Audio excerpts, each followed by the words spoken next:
Il est 8h35, c'est l'heure de l'invité de Christophe Dard. Et Christophe reçoit ce matin Michel Zerbib, journaliste, et pour le procès des attentats de la synagogue Copernic. Eh oui, effectivement, ce procès que l'on suit pour Radio J. Michel, présent sur place. Bonjour Michel Zerbib. Bonjour Christophe Dard. Et merci d'être avec nous ce matin donc sur Radio J. Je sais que ça s'est fini très très tard hier, l'audience. Très tard, ça a commencé tôt et c'est fini tard. Exactement, et aujourd'hui donc ce sera le verdict, un verdict donc attendu en fin de journée à la cour d'assises spéciale de Paris, près de 43 ans donc après cet attentat de la synagogue de la rue Copernic qui a marqué toute une génération. Et donc l'information numéro 1 avant donc ce verdict attendu en fin de journée, Michel, c'est donc la réclusion criminelle à perpétuité, la peine la plus lourde qui a été requise par le parquet national antiterroriste à l'encontre d'Hassane Diab. On rappelle, Michel, que c'est l'unique accusé, il est jugé en son absence à Paris, et c'est une peine assortie d'un mandat d'arrêt. Oui, si elle était en effet décidée, ce Libano-Canadien, oui, honorable professeur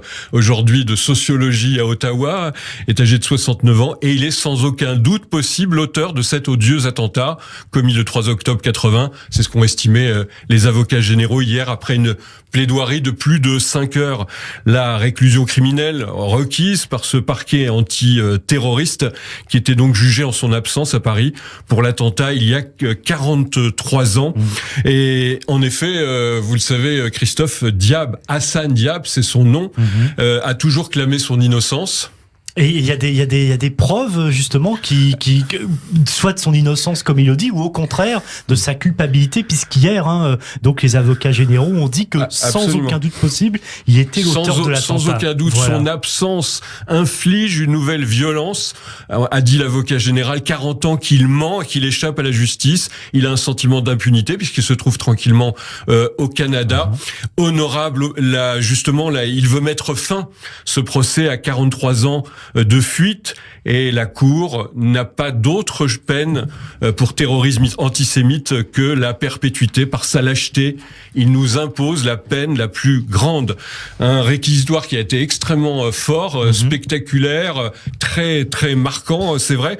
On le disait donc, Hassane Diab, lui, a clamé son innocence. Oui. Il avait même, dans cette affaire rocambolesque, historique maintenant, il avait bénéficié dans un premier temps d'un non-lieu, et il était reparti tranquillement en 2018 au Canada. Ce non-lieu a été infirmé 3 ans plus tard et a renvoyé l'ancien professeur de sociologie devant la cour d'assises spéciale de Paris. C'est ce qui était depuis 3 semaines. Les représentants du PNAT, donc le parquet national antiterroriste, ont voulu absolument marquer cette date et montrer que la justice française, ce sont les termes, ne renonce jamais justement à faire condamner les antisémites et les terroristes. Parce que donc on rappelle, est-ce qu'on peut quand même rappeler brièvement, parce que peut-être que certains de nos auditeurs parmi les plus jeunes n'ont jamais connu peut-être cet attentat, n'en ont jamais entendu parler. C'est vrai, c'est peut-être même une question que je vous poserai à la fin, que peu de médias finalement ont parlé de ce procès. Nous sur Radio J, vous y êtes, on l'a beaucoup couvert, et vous me direz s'il y avait beaucoup de journalistes présents ces derniers jours, mais je trouve quand même que ça a été peu évoqué médiatiquement, que ça a marqué toute une génération. Quels sont les faits? Que s'est-il passé ce soir de Shabbat, ce 3 octobre 1980? Vous avez raison, il faut rappeler cela. C'est une histoire qui a marqué une autre génération. Le 3 octobre 1980, soir de Shabbat, vendredi soir, vers 18h35, une bombe explose. Elle était posée sur une moto, une Suzuki, à proximité de la synagogue de la rue Copernic, dans le 16e. Elle tue 4 personnes, un étudiant, un homme qui passait à moto, un chauffeur privé de fidèles dans la synagogue, une journaliste israélienne qui passait là par hasard, et un voisin, et en a blessé 46 autres. Cette attaque meurtrière, il faut bien le dire, qui visait pour la première fois la communauté juive depuis la fin de la Seconde Guerre mondiale, depuis la Shoah, a été attribuée à ce moment-là par les enquêteurs au Front populaire de libération de la Palestine, opération spéciale. C'est un groupe dissident du FPLP de Georges Habash, et il faut savoir que dans ces années-là, ces années de plomb, ces années de terrorisme, les années 70, c'était beaucoup d'attentats contre les intérêts israéliens naturellement, mais aussi contre les Juifs. Et il faut cité ce matin, et lors du procès, ça a été rappelé maintes fois, le contexte, avec cette phrase terrible, ce lapsus tristement célèbre du Premier ministre de l'époque, Raymond Barre, qui disait c'est un attentat qui visait des Israélites mais qui a touché des Français innocents. Il y avait eu le lendemain une manifestation monstre. Pourquoi ? Parce que on considérait la piste de l'extrême droite néo-nazie plutôt que la piste palestinienne, et tout le monde était là à chanter des slogans unité de la classe ouvrière contre le fascisme, l'antisémitisme. À partir de quand on a commencé à s'orienter justement vers ce fameux Hassan Diab, qui aujourd'hui donc est l'unique accusé et donc qui, selon les avocats, pourrait être condamné à la réclusion criminelle à perpétuité? Quand son nom est-il apparu? Alors en fait, ce sont des renseignements de la DST à l'époque, l'ancienne service de renseignement du territoire, qui avait désigné ce Hassan Diab en 1999. Ça veut dire soit 18 ans après pendant les faits. 18 ans, Michel, personne en fait il y avait pas de piste particulière, on était un peu de chaque côté, dos à dos, il y avait pas rien de exactement, dégagé. Il se passait rien, surtout précisément, il ne se passait rien dans l'enquête. On savait que c'était le FPLP, mais ça n'est pas plus loin. D'ailleurs, lors de l'audience, un certain nombre d'avocats, notamment des parties civiles ou de témoins, ont rappelé que l'ambiance des années 70, début des années 80, c'était un peu de permissivité pour ces mouvements d'extrême gauche qui trouvaient un certain accueil dans une frange de l'opinion publique française, évidemment plus à gauche. On considérait le FPLP presque comme une vitrine légale du parti politique de libération de la Palestine.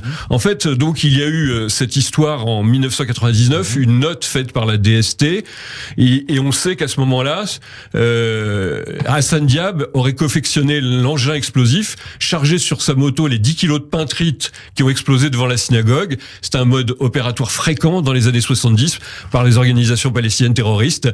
Il y avait donc, on l'a dit, plusieurs attentats visant les intérêts israéliens, mais aussi juifs. Et puis il y a précisément aujourd'hui dans ce procès une clé importante. Alors voilà. Ça, vous allez nous en parler. Vous parliez d'un passeport libanais qui aujourd'hui est la preuve principale. Donc on rappelle, en 2018, donc il y a eu ce non-lieu pour Hassan Diab. Vous en parlez. C'est pour ça qu'il est toujours au Canada et donc voilà qu'il n'est pas présent là lors du procès. Et effectivement, la pièce maîtresse, la carte maîtresse de l'accusation, c'est un passeport libanais. De quoi s'agit-il en fait ? Cette existence d'un élément central, c'est la pièce maîtresse de l'accusation, venait d'être révélée donc en 1999.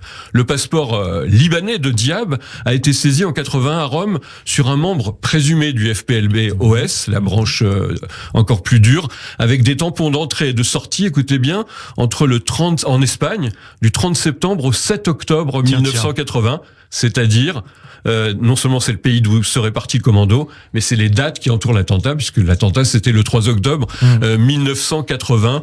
Hassan Diab répond avoir perdu ce passeport authentique et qu'il ne pouvait être à Paris ou en Espagne au moment des faits, puisque, dit-il, il passait ses examens à l'université de Beyrouth. Ça a été le cas de longs échanges au tribunal pour savoir si l'individu était bien présent.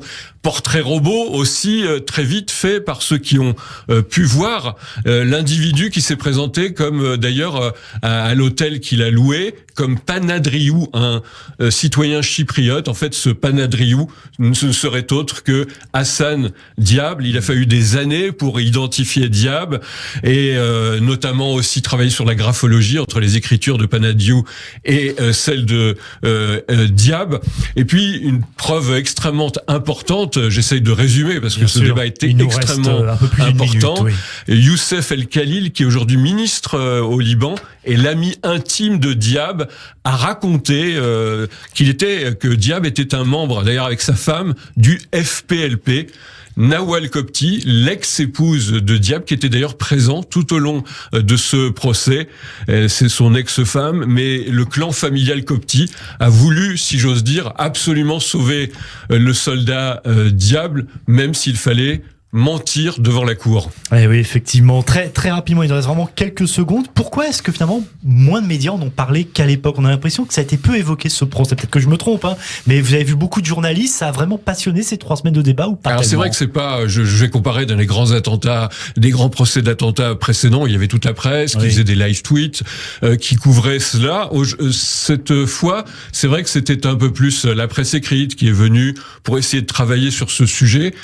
Et il faut le dire, je le dis à nos auditeurs, Christophe, c'est vrai qu'une partie de la presse française que j'ai pu rencontrer est un peu dubitative justement sur la culpabilité de Hassan Diab, considérant que finalement toutes ces preuves ne sont que des indices, mais qui ne sont pas nécessairement concordants. Et ce que s'est employé d'ailleurs à faire l'avocat brillant, mais très engagé de la défense, William Bourdon, qui a, lui, mis en cause les services secrets israéliens dans cette affaire. Il est allé jusque-là, c'était hier soir au Palais de Justice de Paris. Une audience qui s'est finie très tard. Merci beaucoup Michel Zerbib. Vous avez justement retourné aujourd'hui à la cour d'assises spéciale de Paris. Donc c'est en fin de journée que l'on connaîtra le verdict de ce procès. L'attentat de la synagogue de la rue Copernic, c'était le 3 octobre 1980.